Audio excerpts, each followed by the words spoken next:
Okay, the last thing I posted was buying this van, which I snagged in Seattle, Washington, and then drove all the way back here to Colorado. And it just got really busy. Now my goal is to catch everybody up on what's been going on before I start diving into all of this conversion stuff, which hasn't been much. As you can see, it's only sound deadened. Anyway, 4 weeks ago, I was standing almost right here, but the big difference was that I had 2 vans.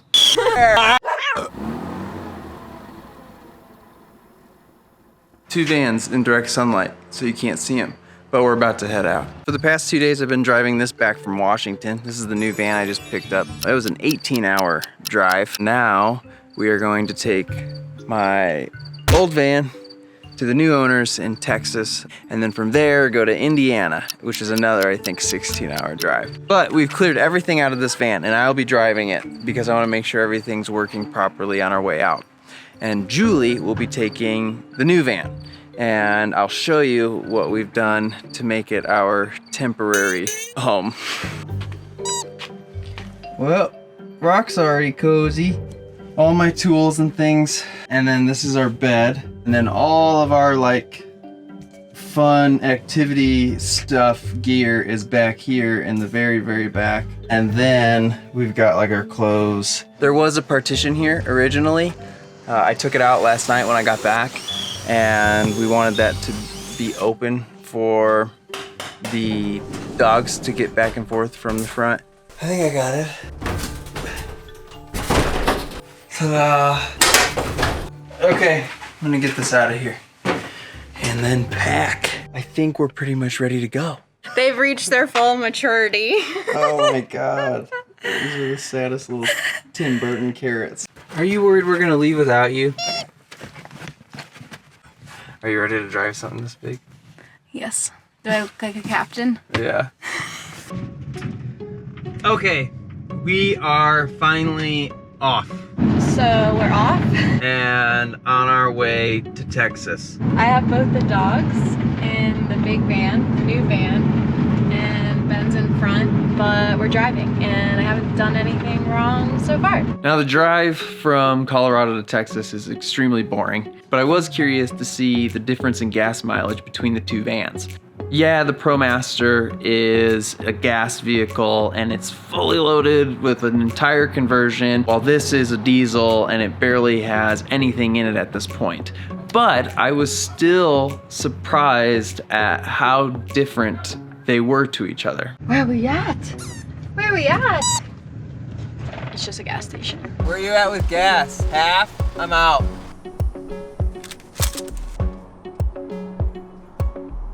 We have driven about 260 miles.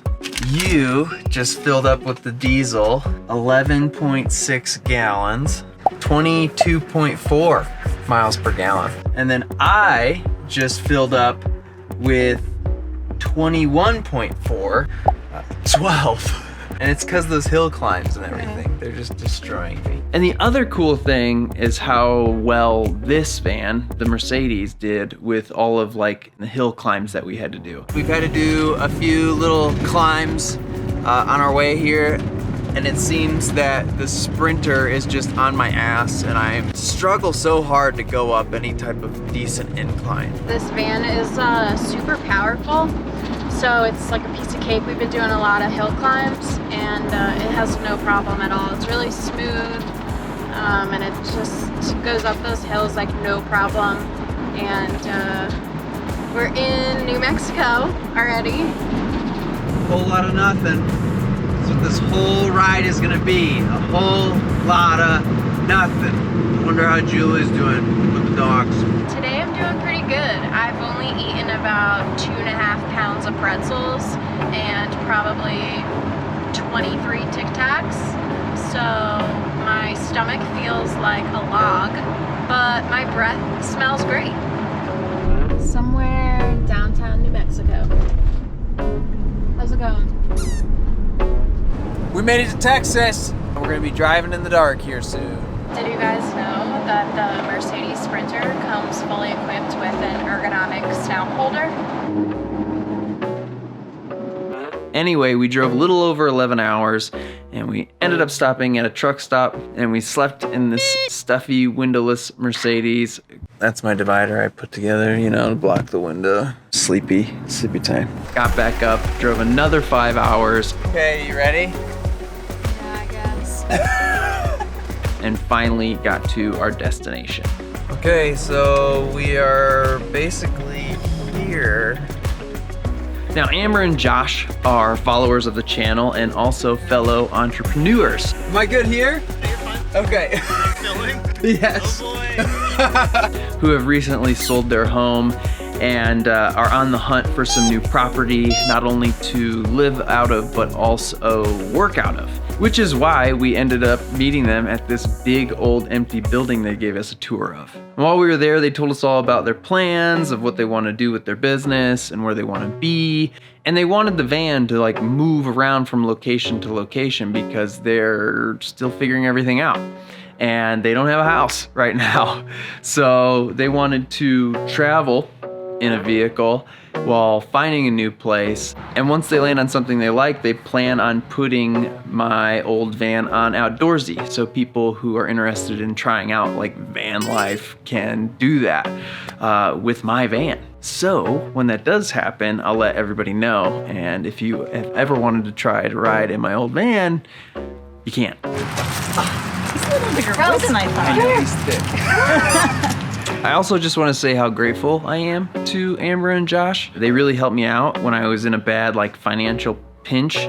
They sent me half down for the van even before I was done with the whole remodeling process. And so even though it's kind of like bittersweet to see that van go, I'm glad that I was able to give it to somebody who has seen what has gone into it and will be able to use it in a way that I'd like it to be used. You know, I don't want it to just go sit in storage and rot away. And honestly, we were so like crunched on time. I was just like, okay, this is what this does in the van and this is what this does in the van, and like, here's the keys. Okay, we gotta go. And I didn't really have like time to sit with it, but I'm glad I got to give it to those two. All right, we're headed out.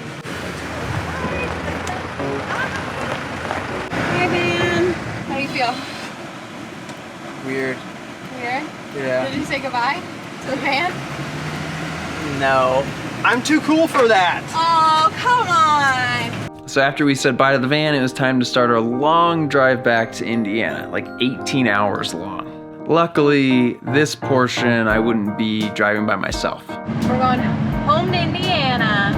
I've never been to Indiana. I definitely wouldn't have been able to get the van out to Texas like I did without the help of Julie. How's your gas station barbecue sandwich? Aged. Like a fine wine, I knew you were gonna say that. I was super surprised at how well she was able to sit through those long hours of driving and not like pass out at the wheel. Julia's You have just to braid them. plucking her butt hairs. Yeah. Duh. Your hair looks like that little evil guy from The Incredibles. Anyway, we eventually made it back to my hometown, and by that time we were just toast.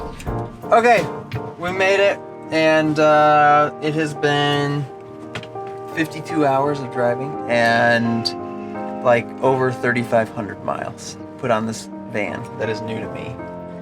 So we put it through the paces and it seems to hold up pretty well. But now it's late, it's almost midnight, we're ready to go in and shower and sleep.